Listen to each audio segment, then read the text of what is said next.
Depuis la démission du pape, tous les commentaires qu'on a pu entendre sur le départ de Benoît XVI ont été « c'est merveilleux, c'est magnifique, c'est beau, c'est digne ». Mais où est donc passée l'information? Comment n'a-t-on pas pu s'interroger sur les causes probables, concrètes de son départ? D'abord, le pape Benoît XVI a effectivement tenté d'introduire à la Banque du Vatican des règles améliorées pour la lutte contre le blanchiment d'argent depuis 2011. Cependant, il n'a pas réussi à instaurer davantage d'éthique ni de transparence dans cette Banque du Vatican, qui reste l'une des institutions les plus opaques au monde et dont les comptes secrets ont maintes fois servi, durant les années 70 et 80, mais aussi dans les années toutes récentes, au recyclage de fonds criminels, notamment de la mafia. En 2012, un nouveau scandale éclatait. Un prêtre était arrêté en Italie pour avoir permis des fonds de la mafia sicilienne de transiter par son compte à la Banque du Vatican. Au même moment, le Conseil de l'Europe publiait un rapport dans lequel il jugeait insuffisantes les mesures prises par la Banque du Vatican pour contrôler le blanchiment d'argent. Toujours en 2012, le département d'État américain a classé le Vatican dans sa liste noire des paradis fiscaux les plus opaques, au même titre que des pays comme le Yémen ou la Corée du Nord, estimant que c'était un haut lieu pour le transit d'argent, de la drogue et d'autres crimes. Et en ce début d'année 2013, c'est la Banque d'Italie qui a suspendu pendant un mois tous les paiements par carte de crédit au Vatican, estimant que la Banque du Vatican n'était pas conforme aux standards internationaux en matière de blanchiment d'argent et donc les touristes ne pouvaient pas utiliser leur Visa et leur Mastercard entre janvier et février. La suite pour la Banque du Vatican n'est pas plus prometteuse.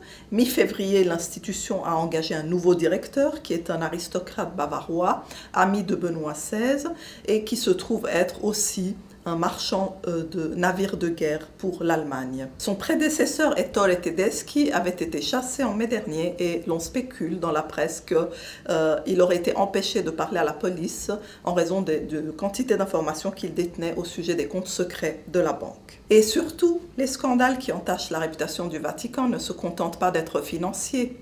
Fin 2011, les victimes d'abus sexuels se sont regroupées et ont déposé une plainte pour crime contre l'humanité, contre Benoît XVI, auprès de la Cour internationale de justice. Cette plainte n'a pas abouti, la Cour l'a classée, mais la réputation de Benoît XVI comme le représentant de Dieu sur terre pour des millions, des milliards de catholiques, a une fois pour toutes été ternie, bien évidemment.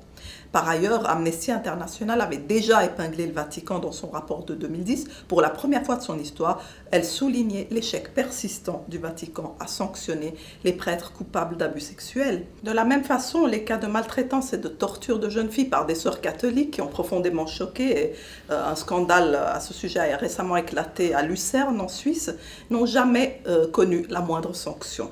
Bref, tout cela fleure bon la piété, la pureté et le dévouement au sein de l'Église catholique et du Saint-Siège. Avec la quantité de scandales qui entachaient à ce moment-là le Vatican, il aurait fallu s'interroger davantage.